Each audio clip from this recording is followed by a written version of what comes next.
وأنا أبشركم اليوم أقول لكم الله أكبر، فتحت أمريكا، الله أكبر فتحت روسيا، الله أكبر فتحت إيران، والله ستفتح.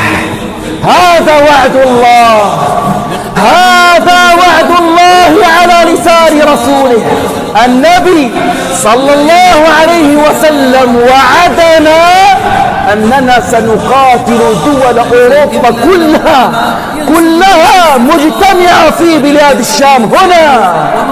هنا في بلاد الشام سنطأ على رؤوسهم، سيجتمعون تحت 12 راية، تحت كل راية 12,000 سنطأ على رؤوسهم في بلاد الشام. هنا في الملحمة الكبرى النبي صلى الله عليه وسلم وعدنا أن مركز المسلمين في آخر الزمان هي غوط دمشق، فسطاط المسلمين يوم الملحمة في مدينة يقال لها دمشق.